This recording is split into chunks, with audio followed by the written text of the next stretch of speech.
Halo semua, nama saya Bivitri Susanti. Kali ini saya sebagai salah satu dari guru berbudi akan menjelaskan mengenai sistem pemerintahan di kabupaten, kota, dan provinsi. Seperti yang telah saya jelaskan di video mengenai sistem pemerintahan desa, kita mulai dari pemerintahan desa atau kelurahan, kemudian di atasnya ada kecamatan, kemudian di atasnya lagi ada kabupaten atau kota, itu satu tingkatan. Kemudian di atasnya lagi ada provinsi. Nah, kali ini saya akan membahas di tingkat kabupaten atau kota dan provinsi. Dalam menjalankan pemerintahan di kabupaten, kota, dan provinsi, perlu ada pembagian tugas juga supaya semuanya bisa berjalan dengan baik. Maka ada dua bagian di pemerintahan yang menjalankan tugas yang berbeda-beda. Yang satu itu disebut dengan pemerintah kota, pemerintah kabupaten, atau pemerintah provinsi, itu yang di atas. Dan mereka seringkali disebut dengan istilah eksekutif karena mereka mengeksekusi rencana-rencana untuk menjalankan pemerintahan. Dan mereka ini tugasnya ya misalnya merencanakan apa saja yang harus dilakukan di wilayahnya masing-masing, entah itu kabupaten, kota, atau provinsi. Kemudian mereka juga harus menjalankan rencana-rencana tersebut. Misalnya ada berapa jembatan yang mesti dibangun dalam tahun ini, atau ada berapa rumah-rumah ibadah yang harus dibangun, atau sekolah, dan lain sebagainya. Nah, bersisian dengan pemerintah, ada yang kita sebut dengan lembaga legislatif. Jadi kalau yang tadi eksekutif, ini legislatif. Saya yakin kalian sering mendengar istilah dewan. Kepanjangannya sebenarnya Dewan Perwakilan Rakyat Daerah. Kita biasa singkat dengan DPRD ya, Dewan Perwakilan Rakyat Daerah Kabupaten, Kota, atau Provinsi. Tapi memang biasa disingkat dewan. Nah, dewan ini atau lembaga legislatif itu berurusan dengan mewakili suara kita sebagai rakyat. Jadi mereka akan membantu eksekutif atau pemerintah untuk merencanakan misalnya apa saja yang harus dibangun dan lain sebagainya, mengawasi kerja pemerintahan, dan kemudian juga tentu saja mendengarkan suara kita, apa yang kita perlukan untuk menjalankan kegiatan kita sehari-hari. Nah, itulah sekilas mengenai bagaimana pembagian kerja di lembaga legislatif dan eksekutif di tingkat kabupaten atau kota dan provinsi.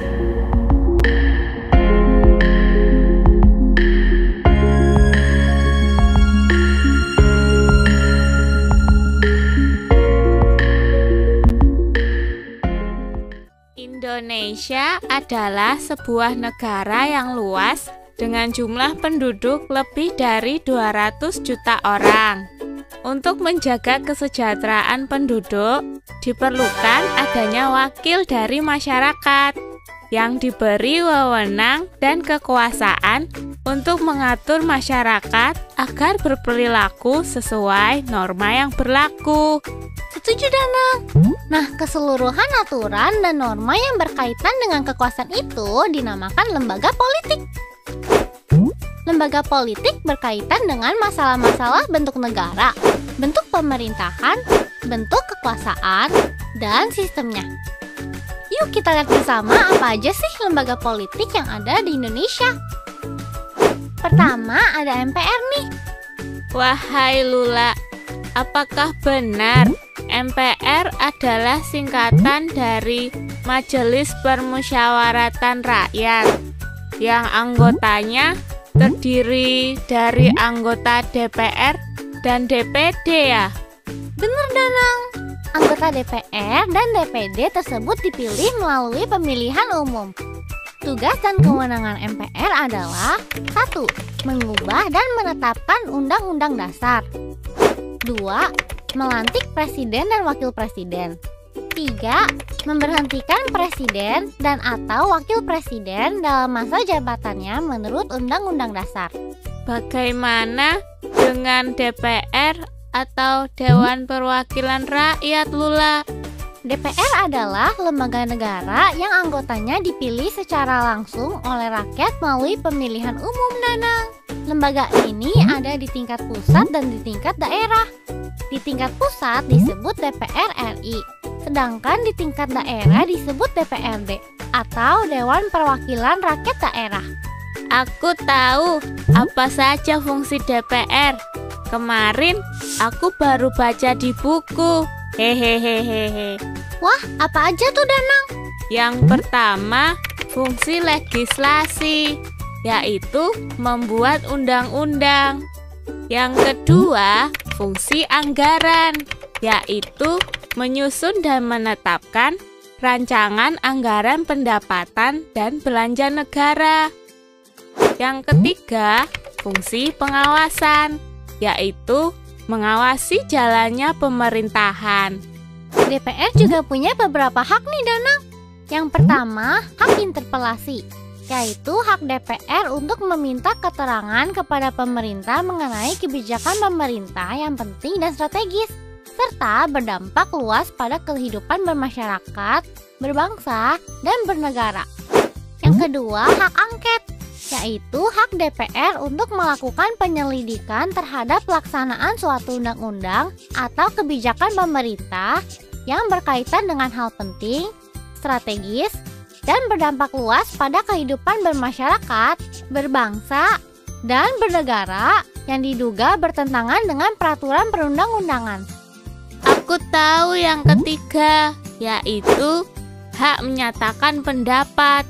DPR punya hak untuk menyatakan pendapat tentang kebijakan pemerintah atau mengenai kejadian luar biasa yang terjadi di tanah air atau di dunia internasional, atau tindak lanjut pelaksanaan hak interpelasi dan hak angket, atau dugaan bahwa presiden dan atau wakil presiden melakukan pelanggaran hukum, baik berupa pengkhianatan terhadap negara, korupsi, penyuapan, tindak pidana berat lainnya, maupun perbuatan tercela, dan atau presiden dan atau wakil presiden tidak lagi memenuhi syarat sebagai presiden dan atau wakil presiden. Lembaga politik yang ketiga adalah DPD atau Dewan Perwakilan Daerah. DPD merupakan badan legislatif atau pembuat undang-undang di Indonesia. Anggota DPD dipilih dari setiap provinsi melalui pemilihan umum. Jumlah anggota DPD dari setiap provinsi sama, yaitu 4 orang. Bagaimana dengan presiden dan wakil presiden, Lula? Presiden dan wakil presiden juga termasuk lembaga politik, Danang. Presiden adalah kepala negara sekaligus kepala pemerintahan Indonesia. Presiden yang dibantu oleh wakil presiden dan menteri-menteri dalam kabinet memegang kekuasaan eksekutif untuk melaksanakan tugasnya sehari-hari. Presiden dan wakil presiden dipilih secara langsung oleh rakyat melalui pemilihan umum. Presiden dan wakil presiden menjabat selama 5 tahun dan sesudahnya dapat dipilih kembali dalam jabatan yang sama untuk 1 kali masa jabatan. Wahai Lula, izinkan aku menyebutkan urutan presiden dan wakil presiden di Indonesia. Coba Danang, sebutin siapa aja. Yang pertama, Presiden Bapak Insinyur Soekarno dan Wakil Presiden Bapak Muhammad Hatta. Presiden yang kedua, Bapak Soeharto. Bapak Soeharto menjabat selama beberapa periode, sehingga didampingi oleh beberapa wakil presiden, yaitu Bapak Sri Sultan Hamengkubuwono IX, Bapak Adam Malik, Bapak Umar Wira Hadikusuma, Bapak Sudarmono, Bapak Tri Sutrisno, dan Bapak B.J. Habibie. Kemudian Bapak B.J. Habibie menjadi presiden ketiga di Indonesia. Dilanjutkan dengan Bapak Abdurrahman Wahid atau biasa disapa dengan Gus Dur sebagai presiden keempat. Pada saat menjabat, Bapak Gus Dur didampingi Wakil Presiden Ibu Megawati Soekarno Putri. Ibu Megawati Soekarno Putri menjadi presiden kelima di Indonesia sekaligus satu-satunya wanita yang pernah menjadi presiden di Indonesia sampai saat ini loh. Beliau didampingi Bapak Hamzah Has sebagai wakil presidennya. Presiden ke-6 di Indonesia adalah Bapak Susilo Bambang Yudhoyono beserta Bapak Yusuf Kala dan Bapak Budiono yang mendampingi beliau menjabat selama 2 periode. Yang terakhir dan kini masih menjabat sebagai presiden Indonesia adalah Bapak Joko Widodo atau akrab dipanggil dengan nama Jokowi. Bapak Jokowi menjabat dengan didampingi oleh Bapak Yusuf Kala sebagai wakil presiden. Lalu, apalagi Lula lembaga politik di Indonesia? Selanjutnya ada kekuasaan kehakiman, Danang. Kekuasaan kehakiman adalah kekuasaan melakukan tugas peradilan terhadap orang-orang yang melanggar hukum. Kekuasaan kehakiman terbagi atas 2 lembaga peradilan, yaitu peradilan umum meliputi Mahkamah Agung, Pengadilan Tinggi, dan Pengadilan Negeri. Lalu peradilan khusus meliputi Pengadilan Agama, Pengadilan Militer, Tata Usaha Negara, dan Pengadilan Hak Asasi Manusia. Yang terakhir ada BPK atau Badan Pemeriksa Keuangan. BPK adalah lembaga negara yang memeriksa pengelolaan dan tanggung jawab tentang keuangan negara. Hasil pemeriksaan BPK akan diserahkan kepada DPR RI, DPD, dan DPRD sesuai dengan kewenangannya. Wah, ternyata banyak juga ya lembaga politik di Indonesia. Meskipun banyak, tapi semuanya bekerja bersama demi menjaga kesejahteraan dan ketertiban penduduk Indonesia. Bener banget, Danang. Karena itu, kita harus menghormati para pemimpin kita dan menaati setiap peraturan yang sudah dibuat demi kebaikan kita bersama. Benar-benar, aku bangga menjadi rakyat Indonesia. Hiduplah Indonesia Raya.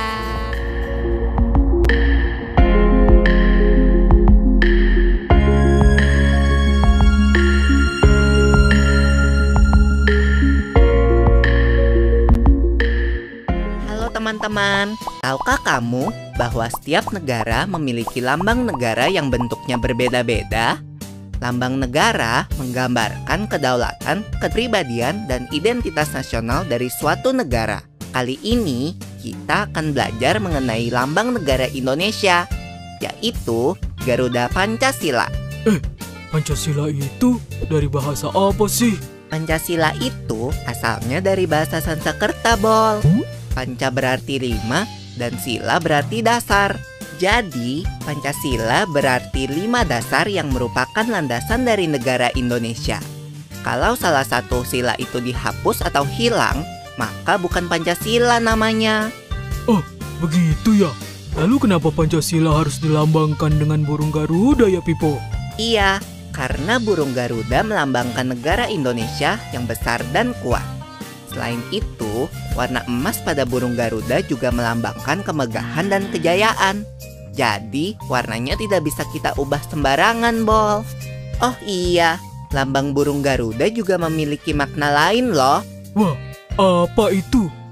Bulu sayap yang ada pada burung Garuda berjumlah 17 helai. Bulu ekor berjumlah 8 helai. Bulu pangkal ekor berjumlah 19 helai dan bulu leher berjumlah 45 helai. Coba tebak, kalau disatukan, angka-angka tadi melambangkan apa? Aku tahu, tanggal kemerdekaan Indonesia ya. Betul, 17 Agustus 1945, tanggal kemerdekaan Indonesia. Selain itu, di dada burung Garuda juga terdapat tameng atau perisai.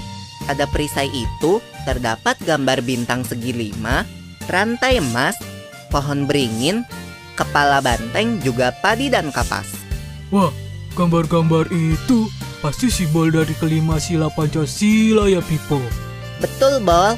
Urutan simbol-simbol sila Pancasila adalah dari tengah, kemudian ke kanan bawah, dan selanjutnya berputar melawan arah jarum jam.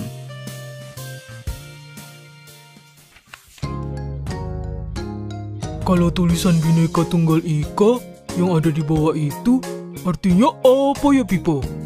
Nah, tulisan itu memiliki arti berbeda-beda tapi tetap satu juga, Bol.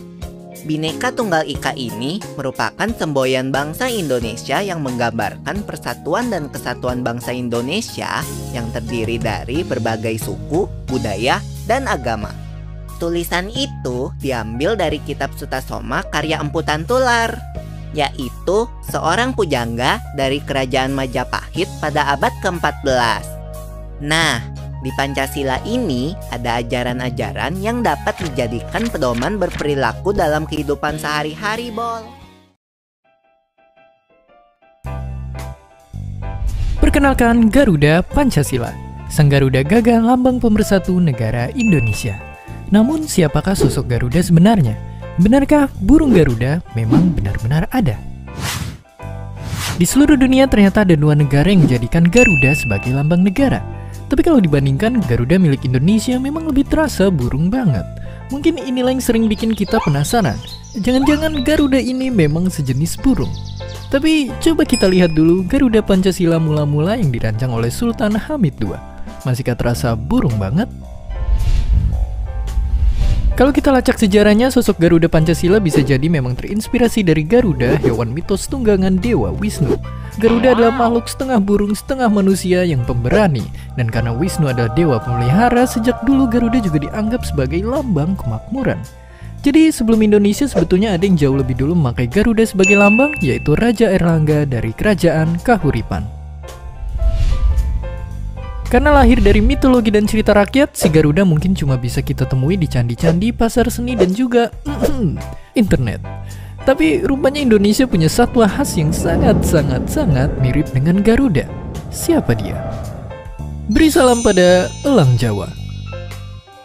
Burung satu ini emang mirip banget sama Garuda, sampai-sampai dinobatkan sebagai satwa nasional Indonesia. Lihat saja jambulnya, warna bulunya, tapi jangan dinaikin juga ya. Sayangnya, elang yang sempat merajai langit Jawa Barat dan Jawa Timur ini udah makin jarang kelihatan. Selain karena siklus berkembang biaknya lama, habitat elang Jawa juga makin sedikit. Akhirnya elang Jawa kesulitan mencari mangsa karena mereka sayangnya nggak doyan bakso, akibatnya populasi elang Jawa semakin terancam punah. Jumlah mereka saat ini bahkan tinggal beberapa ratus ekor saja. Untuk itu, kita tetap perlu melestarikan para elang Jawa ini. Jangan sampai anak cucu kita cuma bisa lihat Garuda di tembok kelas saja. Dan seperti biasa, terima kasih.